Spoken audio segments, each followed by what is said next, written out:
안녕하세요. 저는 평소 사연을 즐겨 듣는 30대 여자입니다. 제 이야기는 다른 이야기처럼 이혼을 하게 된 이야기는 아니고요.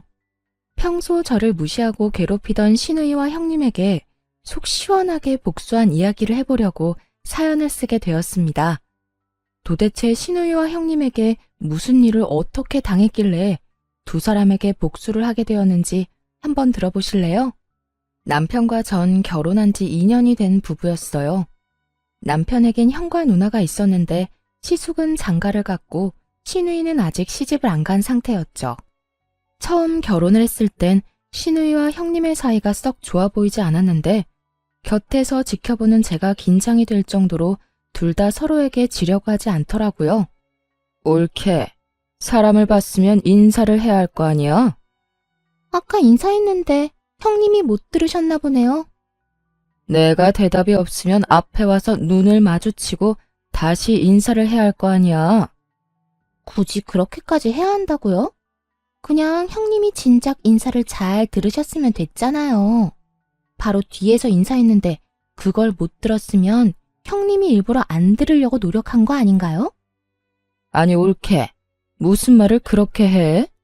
내가 옳게 트집이나 잡으려고 일부러 인사를 안 받기라도 했다는 거야? 그렇잖아요. 제가 이 집에 살금살금 기어들어온 것도 아니고 문 여닫고 저 왔다고 어머님께도 인사드리고 동서한테도 인사하고 그러고 나서 형님께도 인사드렸는데 그걸 못 들었다고 이렇게 트집을 잡으시니 당연히 일부러 그랬다는 생각이 들지 않겠어요? 난 정말 못 들었다니까. 옳게는 꼭 이러더라. 사람을 이상하게 몰고 가서 나만 잘못한 것처럼 만들고 이렇게 상황 몰고 가면 통쾌해? 막 신나 죽겠어? 제가 상황을 그렇게 만드는 게 아니라 형님이 상황을 그렇게 만드는 거겠죠.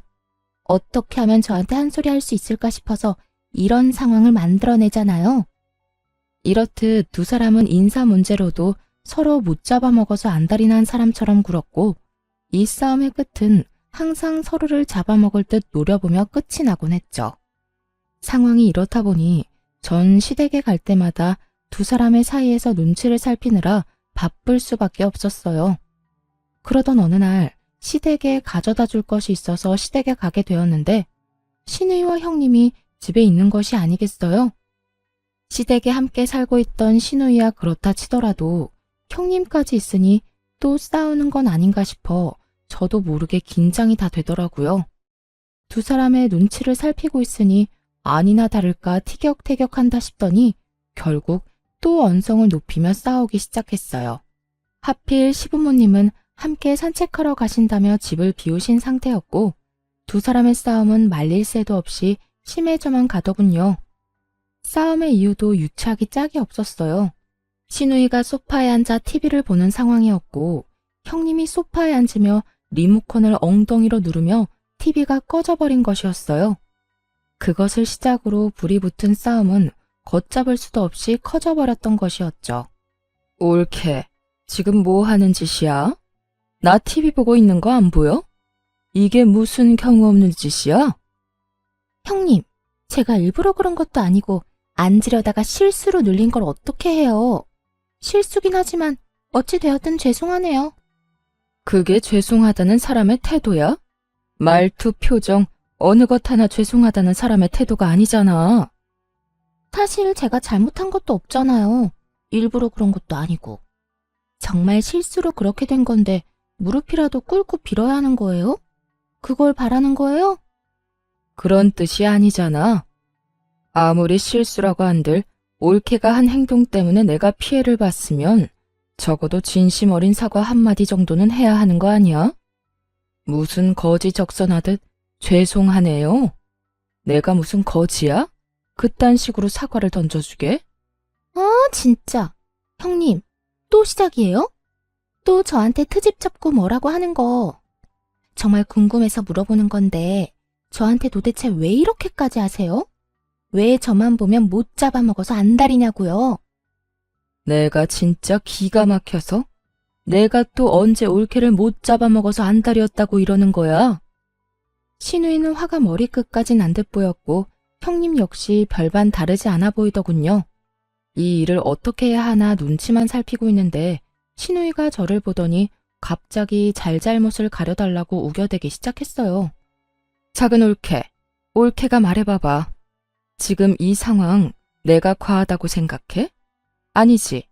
지금은 큰 올케가 잘못된 행동 맞잖아. 신우이는 대답을 강요하듯 물어오고 있었고 그 상황을 지켜보던 형님도 저에게 본인 편을 들어달라는 뉘앙스로 말하기 시작하더군요. 그래, 동서가 말해봐봐. 처음부터 다 지켜봤으니까 잘 알겠네. 내가 지금 TV를 일부러 껐어? 아니잖아. 나도 모르게 눌려서 꺼진 거 다 봤잖아. 다 실수인데 내가 고개 숙여 사과까지 해야 한다고 생각해? 그리고 형님이 매번 나한테 온갖 트집 잡아서 시비 거는 거 동서도 다 봤잖아. 뭐라고 말 좀 해봐. 양쪽에선 서로 본인의 편을 들어달라 난리였고 전 이러지도 저러지도 못하고 우물쭈물 눈치만 살피고 있었어요. 여기에서 입을 잘못 열었다간 앞으로가 상상 그 이상으로 피곤해질 거란 걸 누구보다 더 잘 알고 있기 때문이었죠. 그렇게 두 사람의 닥달에도 아무 말도 못하고 있는 사이 타이밍 좋게 시부모님이 시댁으로 돌아오셨고 전 재빠르게 시댁을 빠져나올 수 있었어요. 그렇게 큰 고비를 넘겼다 싶었는데 그게 아니더라고요. 그런 일이 있고 난 후 어찌된 일인지 시간이 지나면 지날수록 두 사람의 사이가 돈독해져만 가더라고요. 두 사람의 사이가 좋아지는 건 문제가 될 일이 전혀 아니었지만 두 사람의 사이가 좋아지며 저를 노골적으로 따돌리며 괴롭히는 것이 문제가 되었어요. 딱히 저는 잘못한 것도 없는 것 같은데 온갖 시댁 일을 저에게만 시키기 일쑤였죠. 그날도 마찬가지였어요. 특별한 날도 아닌데 신우이가 급하다며 온 연락에 불이 나게 시댁으로 가게 되었고 시댁에 들어서니 시부모님들은 없고 신우이와 형님이 하하호호 이야기를 나누고 있더라고요. 그렇게 이야기를 나누던 두 사람은 집으로 들어서는 저를 보더니 아주 당연하다는 듯 산처럼 쌓여있는 설거지를 하라고 하더군요. 어? 동서 왔어? 잘 왔다. 일단 주방에 가서 설거지 좀 할래? 오늘 형님이랑 이것저것 해먹었더니 설거지가 산처럼 쌓였네.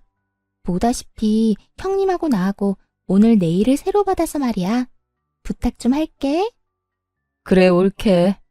우리 오늘 네일 한다고 큰돈 썼단 말이야. 손톱 위에 올리기도 많이 올려서 괜히 설거지하다가 기껏 올린 액세서리 다 떨어질 수도 있어서 그래.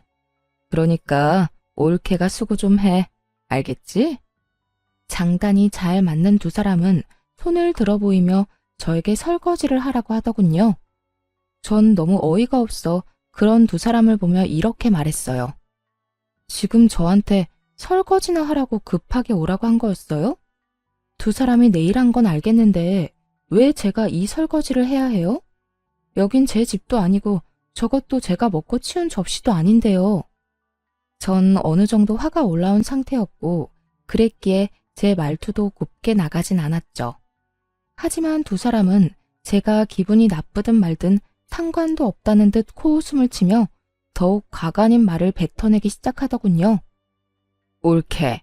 일도 안 하고 집에서 놀기만 하면 살만 찐다. 그렇게 되면 내 동생이 옳게를 지금처럼 사랑해 주겠어? 이게 다 옳게 생각해서 하라는 거야. 운동도 되고 얼마나 좋아? 그래, 동서. 내가 아버님, 어머님 오시면 동서가 와서 설거지 다 해줬다고 꼭 말할게. 그러면 점수도 딸 수 있잖아. 여러모로 다 동서한테 좋은 일인데 왜 그렇게 화를 내고 그래? 그리고 보다시피 우리가 네일을 받아서 하고 싶어도 못하는 상황이라니까. 기가 막히고 코가 막히는 노릇이었죠. 저만 집에서 노는 것이 아니라 형님도 결혼을 하며 집에서 놀고 있었고 신우이 역시 얼마 전 회사를 때려치우고 시댁에 얹혀 살며 놀고 있으면서 저에게 저딴 말이나 하고 있으니 그저 열불이 나는 상황이었죠. 보란듯이 반짝이는 손가락을 흔들어대는 두 사람을 보며 면전에다 침이라도 한껏 뱉어주고 싶은 심정이었어요. 누군 네일을 안 해본 것도 아니고 붙인 것이 많아 신경이 쓰이면 고무장갑을 끼면 되는 일 아닌가요? 더는 참고 인내하며 사이좋게 지낼 마음이 사라져버렸고 그대로 주방에서 고무장갑을 가지고 와 두 사람에게 한 짝씩 나누어 주며 이렇게 말했습니다. 그렇게 내일 한 게 신경 쓰이면 이 고무장갑 한 짝씩 끼고 사이좋게 하세요. 그러면 다 해결되지 않겠어요? 뭐야? 옳게. 지금 손윗 사람한테 이게 뭐 하는 짓이야? 우리가 엄연히 동서보다 집안 서열이 높은데 우리가 하라고 하면 해야 할 것 아니야? 두 형님들 잘 들으세요. 아무리 손아랫 사람이라도 이런 식으로 부려먹는 경우는 없어요. 저는요, 이딴 일은 할 생각 없으니까 알아서 하고 다음부턴 이런 일로 사람 오라가라 하지도 마세요. 전 노발대발하는 두 사람을 뒤로 한 채 집으로 와버렸고 이 일이 시발점이 되어 두 사람은 저를 더 악랄하게 괴롭히기 시작하더군요. 한 번은 이런 일도 있었어요. 당시 전 자전거를 타고 다녔는데 시댁에 끌고 갔던 제 자전거 바퀴에 시누이와 형님이 구멍을 내다 들키는 일도 있었어요. 그걸 발견한 저는 남편을 불러다 모든 사실을 말하며 화를 냈고 남편은 그 자리에서 시누이와 형님께 화를 내는 일도 있었죠. 누나, 이게 다 무슨 짓이야? 이게 얼마나 위험한 짓인 줄 몰라서 그래? 형수님도 그래요. 이게 다 무슨 짓이에요? 요즘 초등학생도 이렇게는 안 해요.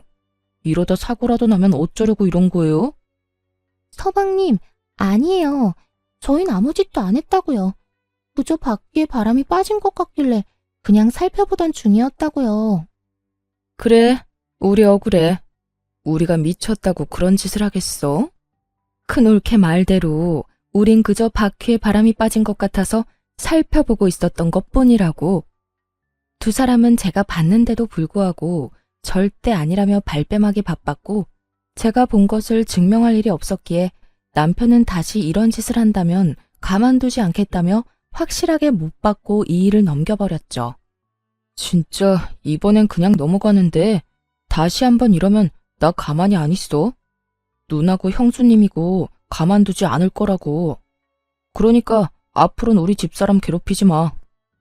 저 역시 화는 났지만 그 짧은 순간에 송곳은 어디로 치워버렸는지 보이지도 않아 그냥 넘기게 되었습니다.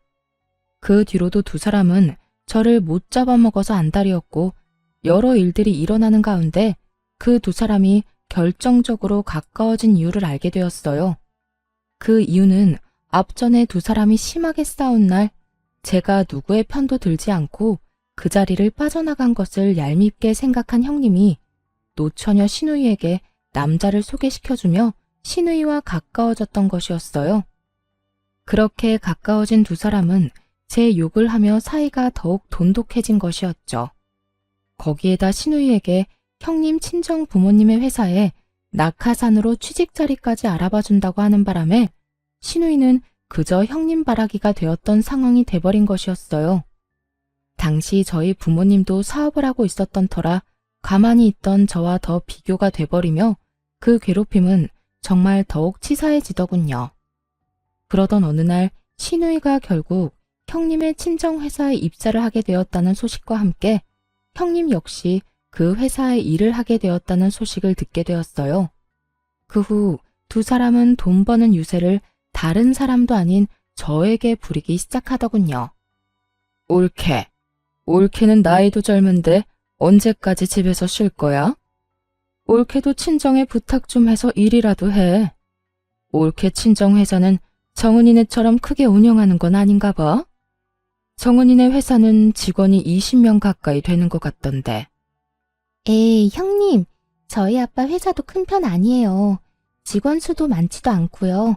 그저 회사가 튼튼해서 망할 리 없다는 게 장점이죠. 자고 일어나면 줄줄이 망하는 요즘 같은 때 그 정도면 대단한 거지. 그렇지 않아, 옳게? 아, 네? 네, 그렇네요. 20명이면 대단한 거죠. 두 분 다 일하시느라 피곤하시겠어요. 이런 일은 처음이라 좀 힘들긴 한데 정은이가 워낙 날 편하게 해줘. 아, 옳게는 모르겠구나. 정은이가 우리 부서 팀장으로 들어왔거든. 그 덕에 나는 편하게 회사 생활하지. 아, 정은아, 그러지 말고 네 손아래 동서도 일자리 좀 알아봐줘. 회사에 청소할 사람은 안 필요해? 신우이의 말을 듣고 있는데 정말 치가 다 떨리더라고요. 청소부라는 일을 무시하는 것이 아니라 신우이가 말하는 투가 딱 저를 한껏 무시하는 것이 느껴져 정말 참을 수가 없었어요. 그리고 시시덕거리며 말하던 신우이에게 형님의 대답은 더욱더 가관이었죠. 딱히 필요 없긴 한데 동서가 워낙 청소를 잘하니까 없는 자리라도 만들어 볼까 봐요. 저런 인재가 또 없을 텐데 제가 힘 좀 써서 입사시켜야 하지 않을까요? 역시 우리 큰 올케는 능력도 좋은데 마음도 넓다니까. 작은 올케는 큰 올케 때문에 아무 능력도 없는데 취업까지 하게 생겼네. 고맙게 여겨. 아무리 가족이라도 막 취업시켜주고 이런 거 힘든 거 알지? 이렇게 두 사람은 저를 대놓고 비웃으며 비아냥거리고 있었고 전 머리끝까지 화가 치솟아 오르며 결심하게 되었어요. 그 잘난 부모 능력으로 두 사람을 좀 눌러주기로 말이죠. 제가 웬만하면 돈, 부모 재력으로 남을 깔보거나 그런 걸로 남을 누르는 짓은 하고 싶지 않았는데 두 사람 하는 꼴을 보니 도무지 안 될 것 같아 큰 결심을 하게 된 것이었죠. 며칠 뒤 전 형님의 회사로 향했습니다. 제가 회사에 나타나니 형님과 신우이가 저를 보며 또 비아냥거리기 시작하더군요. 동서? 여기까지 웬일이야? 혹시 정말 청소라도 하러 온 거야? 그러게, 혹시 오늘도 자전거를 타고 여기까지 온 거 아니지? 전 그런 두 사람에게 제가 처녀 때 타고 다니던 외제차 차키를 흔들어주며 이렇게 말했어요. 아니요, 오늘은 이 차 끌고 왔네요. 그 차키, 그거 1억 넘는 차 아니야? 동서, 그 차키는 어디에서 난 거야? 친구 거라도 빌렸어? 형님, 동서 보세요. 여기 오느라 외제차까지 빌렸나 봐요. 이게 무슨 일이야? 뭐야? 정말 차 빌려서 타고 온 거야? 꼴에 외제차 탈 거라고 옷도 챙겨 입고 온 거 좀 봐. 두 사람은 저를 향해 계속해서 비웃음을 보내고 있었고 전 두 사람이 그러거나 말거나 그저 지켜보며 누군가를 기다리고 있었죠.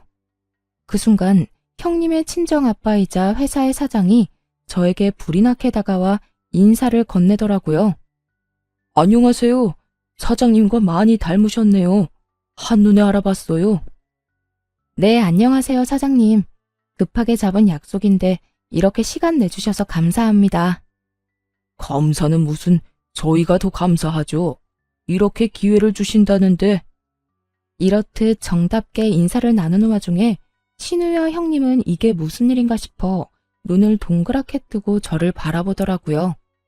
평소 저를 그렇게나 무시했는데 회사 사장님과 이렇게 대화를 나누니 적잖게 놀란 눈치였죠. 전 그런 두 사람에게 모든 사실을 알려주기로 했어요. 아, 내가 말 안 했어요? 이번에 회사에 큰 계약할 수도 있다고 했던 회사가 저희 아빠 회사예요. 아빠가 여러 회사 고민하시다가 여기가 형님 친정 회사라고 덜컥 거래하시겠다고 하시길래 제가 그건 아니라고 이런 큰일일수록 확실하게 알아봐야 한다고 했더니 글쎄 저보고 한번 다녀오라고 하더라고요. 그게 정말이야? 동서 이때껏 아무 말도 안 했었잖아. 작은 회사라고 했었잖아. 그러게. 옳게. 왜 진작 말 안 했어? 그렇게 잘 나가는 회사라는 건 말 안 했잖아. 제가 굳이 말을 해야 하나요? 그리고 저는 저희 아빠 회사를 정말 큰 회사라고 생각해 본 적이 없었어요. 그래서 굳이 말할 필요도 없다고 생각했고요. 이제 아시겠죠? 전 여기에 자전거 타고 청소하러 온 게 아니라 거래 전 마지막 점검차 나온 거예요. 사실 저희 친정아빠는 제법 큰 회사를 운영하고 있었고 전 굳이 시댁에 알릴 필요가 없다고 생각하여 아무 말도 하지 않아 시댁 식구들은 아무도 모르는 상태였어요. 그런데 얼마 전부터 아빠가 새롭게 거래를 시작하려고 하는데 그 리스트 중 형님의 회사가 있는 것 같다며 저에게 물어본 적이 있었죠. 전 그 회사가 맞다고 했었고 아빠는 이왕 일을 함께 하는 것인데 한 달이 건너도 가족이라며 형님네 회사로 최종 결정을 내리려던 중이었어요. 그러는 와중 형님과 시누이가 저에게 청소부나 하라는 말을 해버렸고 그 무시 가득한 발언에 인내심이 바닥이 난 저는 아빠의 힘을 빌려 두 사람이 좋아하는 갑질을 제대로 보여주러 온 것이었죠.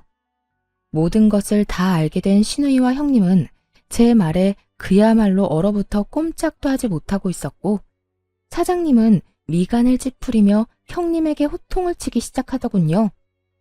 너 이게 다 무슨 소리야? 자전거를 타고 청소하러 와?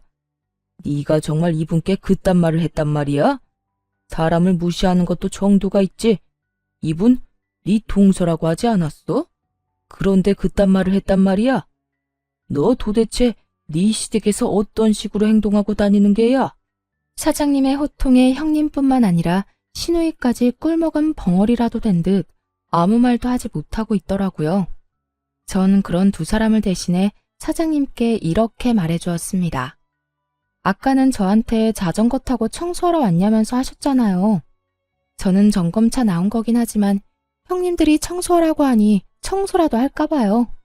저보고 청소 잘한다고 청소부 자리라도 내준다고 하셨거든요. 사장님 따님이자 제 형님이 말이에요. 어떻게 할까요? 저 지금 청소라도 하면 될까요, 사장님? 제 말에 형님의 아빠는 목부터 얼굴까지 빨갛게 달아오른 모습으로 고함을 지르며 저에게 사과를 하라고 했고 형님은 악다구니를 쓰며 싫다고 하더군요. 너 당장 사과드리지 못해? 이게 무슨 망신이야? 아무리 생각이 없다고 해도 사람을 그렇게 무시하는 게 어디 있어? 그것도 이렇게 중요한 분을. 뭐? 사과? 내가 왜요? 내가 뭘 잘못했다고 사과까지 해요? 청소부 이야기는 그저 농담이었다고요. 우리끼리 가볍게 주고받은 농담 말이에요. 그리고 내가 손윗 사람인데 어떻게 손아랫 사람한테 사과해요? 전 절대 싫어요. 윗사람이면 윗사람답게 굴었어야지. 하는 행실은 어린애보다 못한 짓거리를 해놓고 윗사람 대접은 받고 싶은 게야? 너 진짜 당장 사과 못해. 너 때문에 회사 문 닫는 꼴을 기어코 봐야 사과를 할 테야. 형님은 회사 문을 닫는다는 말을 듣고서야 저에게 우물쭈물 안 한 것만도 못한 사과를 뱉어내더군요. 미안해. 이걸 사과라고 하는 것인지 그저 웃음만 나더라고요. 전 형님의 사과 앞에 비웃음을 날려주며 말했어요. 아니요, 됐어요. 전 그딴 진심이라고는 없는 사과 받고 싶진 않네요. 그것도 사과라고 하는 건지 도대체 알 수가 없네요. 이번엔 형님의 얼굴이 빨갛게 달아오르고 있었고 형님의 아빠인 사장님은 제 눈치를 살핀다 싶더니 형님에게 이렇게 말하더군요. 네 입으로 지은 죄 네 몸으로 갚아. 앞으로 한 달 동안 우리 회사 말고 저쪽 회사로 가서 계단 청소라도 해서 용서를 구해. 뭐라고요? 나한테 지금 청소를 하라고 한 거예요? 그것도 동선의 회사 계단 청소를요? 그래, 여기 너 말고 잘못한 사람이 또 있어? 왜 저한테만 그러세요? 청소 이야기는 형님도 같이 했다고요. 자전거 타고 왔냐고 비아냥거린 것도 마찬가지고요. 옳게. 굳이 나까지 끌고 가야겠어? 혼자서 다녀와도 되잖아. 억울해서 그러죠. 하기는 같이 했는데 왜 저만 이 꼴을 당해야 하냐고요. 형님도 같이 가서 같이 계단 청소해요. 옳게. 정말 이럴 거야? 왜요? 내가 틀린 말 했어요? 입으로 같이 지은 죄 같이 갚아야 할 것 아니에요. 형님의 물귀신 작전 때문에 시누이까지 꼼짝없이 저희 회사로 출퇴근하며 계단 청소를 하게 되었고 한 달 동안 두 사람은 저희 회사 곳곳을 다니며 청소를 해주었어요. 그렇게 마지막 날이 되었고 두 사람은 일이 끝나자마자 저희 집으로 득달같이 찾아왔더군요. 두 사람은 오는 길에 싸우기라도 한 듯 사이가 좋지 않아 보였는데 저희 집에 들어오면서도 싸우고 있더라고요. 옳게. 진짜 너무하는 거 알아? 어차피 피할 수 없는 청소 혼자 했으면 됐지. 꼭 거기에서 나까지 끌어들여야 했어. 이게 뭐야? 온몸에 땀 냄새에 손에 주부습진 오기 직전이라고. 내가 뭐 틀린 말 했어요? 형님도 동서 괴롭힌 거 맞잖아요. 난 그저 동서가 얄밉다고 한 것뿐인데 신나서 동서 괴롭히기 시작한 건 형님이잖아요. 그럴 땐 언제고 청소는 나 혼자 하라고요? 내가 왜요? 청소를 빠져야 할 사람은 형님이 아니라 저였다고요. 뭐? 너 진짜 말 다 했어? 그래, 말 다 했다. 어쩔 건데, 어쩔 거냐고. 감정이 극에 달해버린 두 사람은 반말까지 하며 싸우기 시작했고 결국 폭발해버린 신우이가 형님의 머리를 향해 손을 뻗으며 더 큰 싸움이 시작되었어요. 전 그런 두 사람의 치열한 싸움을 말릴 생각도 없이 지켜보다 집으로 시부모님과 시숙을 불러버렸어요. 얼마 지나지 않아 화가 머리끝까지 난 시부모님이 집으로 들어왔고 한바탕 소란을 일으키고 있는 두 사람을 본 시부가 호통을 치기 시작했어요. 이게 다 무슨 일이야? 둘 다 그만두지 못해? 시부의 호통에 두 사람은 싸움을 멈추는가 싶더니 반성은커녕 서로 잘못한 것에 대해 이르기 바쁘더군요. 아빠, 올케 좀 혼내줘요. 올케가 먼저 작은 올케 얄밉다면서 괴롭히자고 했다고요. 난 그저 올케가 시키는 대로 한 것뿐이야. 나한테 일자리도 소개시켜주고 남자도 소개해주면서 시키는데 내가 어쩌겠어? 시키는 대로 하는 수밖에. 아니에요, 아버님. 형님이 먼저 저희가 싸우는데 동서가 아무런 행동도 하지 않고 자리 피해버린 게 괘씸하다고 괴롭히자고 했다고요. 그리고 남자 소개해준 건 형님이 계속 외롭다고 해서 해준 거고 일자리도 형님이 계속 마땅한 일자리가 없다고 해서 저희 아빠 회사에 취업시켜준 거라고요. 내가 언제 그랬어? 올케가 먼저 일자리하고 남자 이야기 꺼내면서 내 기분 맞춰주면서 작은 올케 너무 얄밉지 않냐고 말 꺼냈잖아. 난 거기에 장단 맞춰준 것뿐이고. 장단만 맞춘 사람이 송곳까지 챙겨서 동서 자전거 바퀴에 구멍을 뚫어요? 그 장단 2번 맞췄다간 아주 큰일 나겠어요. 뭐야? 그건 올케가 자전거 타고 다니는 꼴도 얄밉다면서 자전거를 확 버려버리면 어떻겠냐고 하니까 그랬던 거지. 그리고 작은 올케한테 구멍 뚫다가 들키니까 송곳 버린 사람이 누군데? 내 손에서 재빠르게 송곳 뺏어서 차 밑으로 던진 사람은 올케였잖아.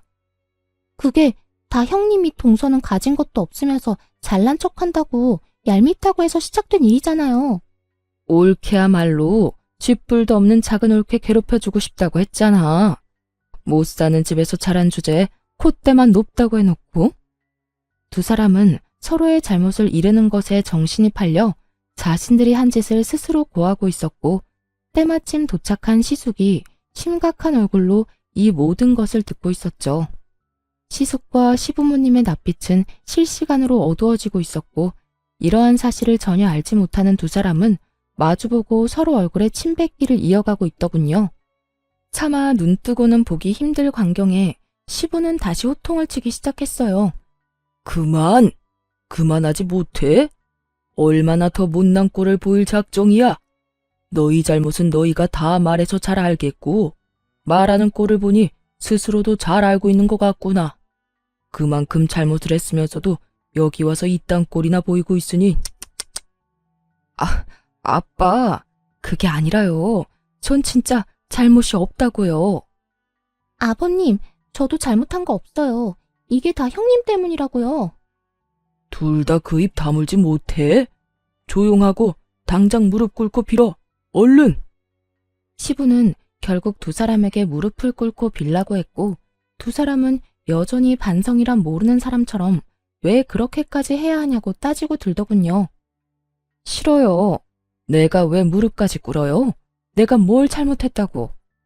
그래요, 아버님. 저희 반성의 의미로 오늘까지 동선의 회사에 청소까지 해주고 왔다고요. 그런데 무릎까지 꿇으라고요? 싫어요. 아직도 이유를 모른다 이 말인 거지? 그래, 좋다. 큰 며느리는 네 남편이 알아서 할 테니 나는 더는 입댈 것도 없을 것 같고 너는 오늘부터 집에서 나가거라. 난 너같이 생각도 없고 반성도 할 줄 모르는 딸은 필요 없다. 시부는 반성이란 모르는 시누이에게 집에서 나가라고 선포해버렸고 시누이는 이런 시부의 말을 받아들일 수 없다는 듯 시부에게 대들기 시작했어요. 내가 왜 나가야 하는데요? 아빠는 왜 맨날 내 편을 안 들고 작은 올케 편 만들어요? 내가 다 아니라고 하잖아. 다 큰 올케가 시켜서 그런 거라고 하잖아. 그렇다고 한들 네 잘못이 아닌 게 돼? 누가 시키든 그런 행동은 안 했어야지. 남의 자전거에 송곳으로 구멍 뚫는 것도 모자라 말로 상처 주기까지 했다고? 얄미워서 괴롭혔다고? 그게 윗사람으로서 할 짓이야?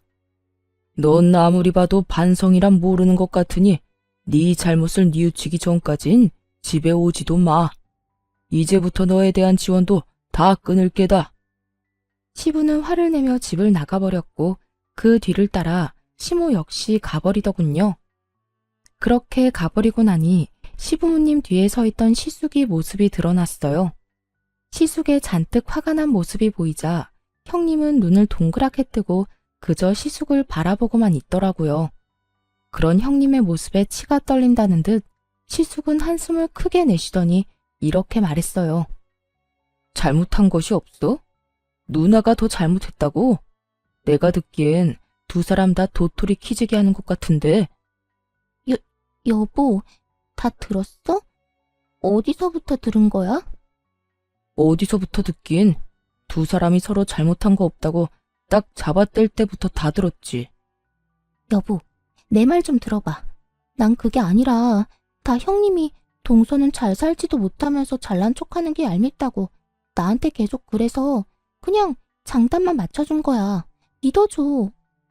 당신이 한 말도 만만치 않던데. 뭐?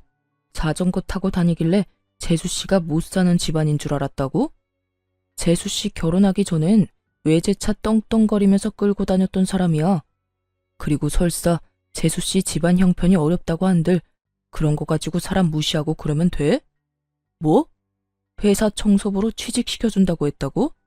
당신 정말 이것밖에 안 되는 사람이었어? 사람을 무시해도 유분수지? 청소부가 어때서? 청소부 직업을 무시하는 거야? 난 지금 청소부라는 직업을 무시하는 게 아니라 당신이 청소를 시킨다며 재수씨한테 말하던 그 순간에 당신이 가진 마음가짐에 대해서 말하고 있는 거야. 당신 재수씨를 무시하려고 했던 말인 거 여기 모르는 사람 있어? 여보, 내 말 좀 들어보라니까. 난 그저 정말 농담처럼 한 말이었어. 동서가 청소는 잘하잖아. 그래서 농담처럼 장난으로 한 말이었지. 나도 동서가 그렇게 대단한 집 딸인 거 알았으면 그런 장난도 안 쳤을 거야. 그걸 말이라고 해? 집안 봐가면서 누구는 대접해주고 누구는 무시하고. 당신은 이날 이때껏 그렇게 살아온 거야? 내가 알던 당신은 도대체 누구였어? 적어도 내 앞에선 이런 사람은 아니었잖아. 시숙은 인정사정 볼 것 없이 형님을 몰아세우고 있었고 절벽 끝까지 몰린 형님은 태세를 바꿔 화를 내기 시작하더군요. 진짜 너무하는 거 아니야? 내가 뭘 그렇게까지 잘못했다고 이 꼴을 당해야 해? 내가 왜 여기서 당신한테 이런 소리나 듣고 있어야 하냐고. 그것도 동서까지 보는 자리에서 말이야. 당신이야말로 지금 나한테 너무한다고 생각 안 해? 이럴 때일수록 일단 내 편을 들어줘야 할 거 아니야. 당신이 내 남편이라면 말이야. 나도 섭섭해. 나도 화난다고. 당신 진짜 대단하다. 이 와중에 섭섭하다는 말이 나와? 화난다는 말이 나오냐고. 정말로 실망하고 화나는 사람이 누군데? 그래. 내가 다 잘못했고 내가 다 주도해서 동서 괴롭혔어. 이제 됐어? 이제 됐냐고. 내가 그냥 이혼하고 말지. 여기서 이게 무슨 꼴이야? 그냥 나 당신이랑 이혼할게. 그러면 됐지? 형님은 결국 본인 입으로 이혼 이야기를 꺼낸다 싶더니 이런 말까지 해대기 시작하더군요. 차라리 잘 됐어. 생각보다 아빠 회사 일이 적성에도 맞던데 이혼하고 일만 하면서 살지 뭐. 아빠가 월급도 넉넉하게 줄 거니까 깨끗하게 이혼하고 그 돈이나 펑펑 쓰면서 살면 되겠네. 그래, 차라리 잘 됐다. 너 따위가 내 아이의 엄마가 될 수도 있다고 상상하니 끔찍할 지경이니까 임신이라도 되기 전에 얼른 깔끔하게 이혼하자. 그래, 나도 바라던 바야. 그러면 협의 이혼하는 걸로 알고 가볼게. 더 더는 이딴 곳에 있고 싶지도 않으니까. 그렇게 형님의 이혼을 확정하며 나가려는 순간 전 형님의 뒤통수에 대고 이렇게 말해주었습니다. 아, 형님, 그러면 이제 가족도 뭣도 아닌데 계약은 없던 일로 할게요. 애초에 형님 회사랑 계약하려고 했던 가장 큰 이유가 가족이기 때문이었거든요. 그런데 이제 이혼한다고 스스로 말했으니 계약 진행할 필요가 없어졌잖아요. 그 순간 형님은 움찔하는가 싶더니 저를 보며 이렇게 말하더라고요. 마음대로 해봐 어디. 동선에 도움 없어도 우리 회사 잘 먹고 잘 살 수 있거든? 누구네 회사 손해가 더 큰지 어디 한번 지켜보자고. 형님은 끝까지 큰 소리를 떵떵 치며 자리를 떠나버렸고 그제야 상황의 심각성을 깨달은 신우이가 제 앞에 무릎을 꿇고 앉아 빌기 시작하더군요. 그런데 손이 발이 되게 빌면서도 뻔뻔함은 절대 잃지 못하는 신우였어요. 올케, 큰 올케도 저렇게 이혼해버리면 나 또 백수돼. 그러면 난 언제 돈 모아서 언제 시집가? 그러니까 이왕 이렇게 된 김에 나 올케네 회사에 취업 좀 시켜줘. 뭐라고요? 지금 저한테 취업을 시켜달라고 했어요? 여기 나 취업시켜줄 수 있는 사람이 올케 말고 또 있어? 그러지 말고 나 취업 좀 시켜줘. 말이야 바른 말이라고. 올케가 나랑 큰 올케한테 갑질하는 바람에 오늘 이런 일이 다 일어난 거 아니야. 지금 일어나는 모든 일에 큰 올케랑 내 잘못도 있지만 작은 올케 잘못도 있다는 그 말이지. 그러니까 나 취업 좀 시켜줘. 보아하니 친정회사도 엄청나게 잘 나가던데 내 자리 하나쯤 알아봐주는 거 일도 아니잖아. 나 집에서도 쫓겨나고 일자리마저 없으면 진짜 오갈 데도 없다고. 내가 갑질하게 만든 사람이 누군데 이제 와서 누구 탓을 하는지 모르겠네. 형님, 기억 안 나요? 형님들이 짝짝꿍이 맞아서 저를 틈만 나면 괴롭혔던 거. 형님 같으면 나한테 그딴 짓인 한 사람을 취업시켜주고 싶겠어요? 제발 정신 좀 차리세요. 그 정신머리로 어디 취업이나 하겠어요? 형님, 그렇게 살면 시집도 못 가요. 혹시나 가더라도 금방 이혼당한다고요. 전 정신이 나가버린 것 같은 신우이에게 그간 신우가 저에게 했던 행실들을 말해주며 단호하게 한 소리 해주었고 제 말에 기분이 상해버린 신우이는 자리에서 벌떡 일어나더니 삿대질까지 해대며 화를 내기 시작하더군요. 뭐야? 너 지금 말 다 했어? 잘난 거 하나 없는 게 부모 하나 잘난 거 믿고 큰 소리 치는 꼴이라니. 내가 진짜 뭐 취업을 못해서 너한테 이러고 있는 줄 알아? 나도 마음만 먹으면 취업할 수 있거든? 하여튼 두 옳게 하는 꼴이 아주 가관이네 가관이야. 신우이는 말도 안 되는 말을 바른 말이라고 하며 짓거리고 있었고 그런 신우이의 한마디 한마디가 다 골이 아픈 시숙이 신우이를 끌고 집으로 돌아가 버리더군요. 그렇게 한 차례 폭풍이 지나가고 난 후 전 제가 말한 대로 아빠와 상의해 계약을 없던 일로 해버렸어요. 제 이야기를 들은 아빠 역시 그딴 집안에 도움이 될 일은 조금이라도 하고 싶지 않다고 하며 연을 끊어버렸고 저희와 계약이 틀어져 버린 형님 회사는 몇 년치의 일이 다 끊겨버린 상황이 되어버렸죠. 형님은 시숙과 이혼을 하게 되며 친정으로 돌아갔지만 그대로 친정 대문도 넘지 못하고 쫓겨났고 오갈 데가 사라지자 저에게 찾아와 울고불고 하며 매달리기 시작하더군요. 동서, 내가 다 잘못했어. 내가 이렇게 빌 테니까 제발 일만 계속 진행하면 안 될까? 나 이혼까지 해서 오갈 데도 없는데 회사에서도 쫓겨나고 집에서도 쫓겨났어. 돈도 땡전 한 푼 없이 쫓겨났다고. 이렇게 울고불고 매달리는 형님을 보는데 웃기지도 않더라고요. 저에게 사과 한마디가 하기 싫어 이혼까지 할 때는 언제고 이제 와서 이렇게 눈물까지 보이며 용서를 구하니 진심처럼 느껴지지도 않았고요. 이제 와서 이런다고 한들 제 마음이 돌아설 것 같아요. 방금 말한 대로 이제 나랑 가족도 뭐도 아닌데 더욱 거래를 이어나갈 필요가 없죠. 그러니까 여기서 이러지 말고 당장 나가주세요. 동서, 그렇게 딱 잘라 말하지 말고 우리가 그래도 한때는 가족이었잖아.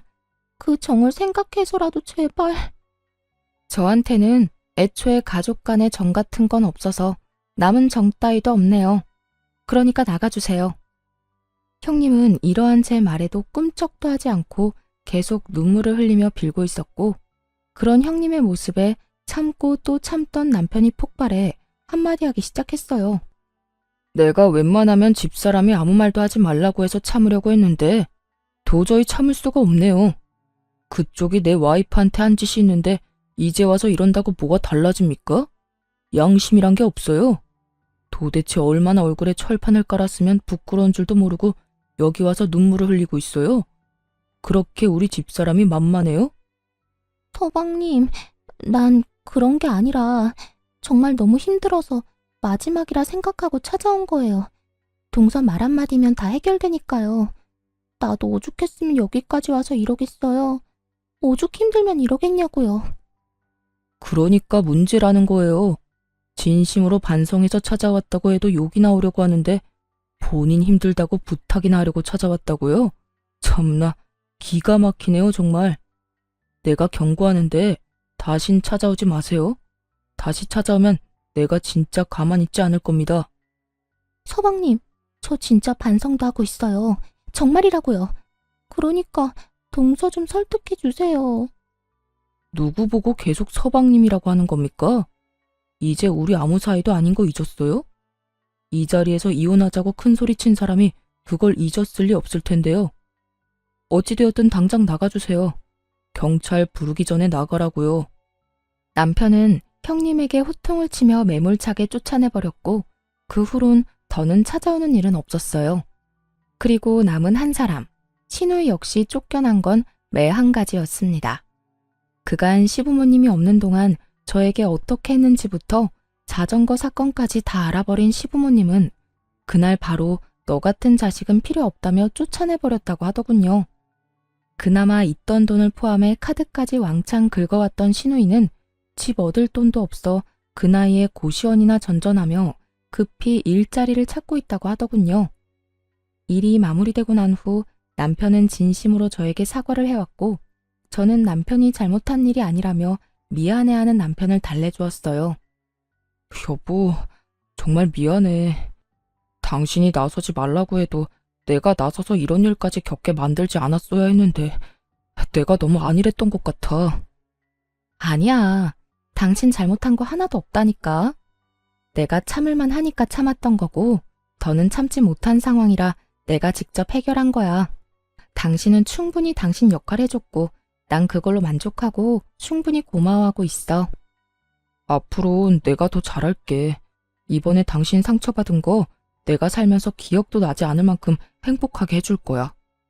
이렇듯 부부관계엔 전혀 문제없이 일을 잘 마무리하게 되었고 전 여전히 남편과 함께 잘 지내고 있습니다. 그 일이 있고 난 후 전 본격적으로 아빠 회사로 출퇴근하며 일을 배우고 있어요. 사원으로 시작해 차근차근 올라가고 싶다는 제 의견에 아빠는 흔쾌히 자리를 내주셨고 차근차근 잘 배워 천천히 한 계단씩 올라갈 예정이에요. 처음 시숙이 이혼까지 하고 시누이까지 집에서 내쫓겼을 때만 해도 저 하나 때문에 시댁이 풍비박산이 난 것 같아 신경이 쓰였던 적도 있었어요. 알게 모르게 눈치를 살피던 저에게 시부와 시숙이 이렇게 말씀해 주시더라고요. 아가야, 네가 뭘 잘못했다고 그렇게까지 눈치를 봐? 이 녀석이 이혼한 거야. 자기 마누라가 잘못해서 이혼한 거고 내가 내 딸 내쫓은 거야. 내 딸이 잘못해서 내쫓은 건데 그런 거 가지고 계속 네가 눈치 보면 우리가 더 미안해진단다. 그래요, 재수씨. 요즘 만날 때마다 재수씨가 괜히 우리 눈치 살피면서 말도 잘 안 하고 해서 우리가 더 미안해지려고 해요. 재수씨, 내가 이혼한 거나 누나가 쫓겨난 거는 다 두 사람이 잘못해서 일어난 일이지 재수씨의 잘못은 하나도 없다고요. 그저 우리가 이런 일이 일어나기 전에 신경 쓰지 못한 게 미안할 따름이에요. 그래, 아가. 이런 일이 일어나고 나니 우리가 너무 집안에 무심했다 싶더구나. 네 마음고생이 심했겠단 생각도 들고 말이야. 우리가 참 미안하구나. 우리가 앞으로는 더 많이 신경 쓸 테니 너도 그만 눈치 보고 예전처럼 편하게 웃으면서 잘 지내보자꾸나. 그렇게 말씀해 주셔서 감사합니다. 저도 앞으로 더 잘할게요. 이렇게 말씀해 주신 덕분에 전 한결 마음이 편안해진 상태로 지내고 있어요. 시누이는 가족이라 어쩔 수 없이 언젠가 다시 왕래하고 지내긴 하겠지만 여전히 가깝게 지낼 생각은 전혀 없는 상태예요. 사람 쉽게 바뀌지 않는다고 반성한다고 말을 하며 그런 척을 한다고 한들 절대 쉽게 변할 사람이 아니란 걸 잘 알고 있으니까요. 전 앞으로도 제 행복, 제 안위만을 위해 노력하며 살아가 보려고요. 물론 친정 부모님을 비롯해 시댁 부모님들께도 할 도리를 하면서요. 저의 사연은 이렇게 끝이 났네요. 제가 시댁일을 겪으며 깨달은 점이 있는데요. 한없이 참고 살라고 하던 예전과는 달리 요즘에 참고 살면 호구된다였어요. 아무리 시댁 식구라고 한들, 아무리 저보다 손윗 사람이라고 한들 아닌 건 아니라고 똑 부러지게 말할 수 있는 용기 있는 삶을 살아가 보자고요. 저와 비슷한 상황에 부딪힌 많은 기혼자분을 응원하며 저는 이만 물러가 볼게요. 긴 사연 함께 해주신 모든 분 감사합니다.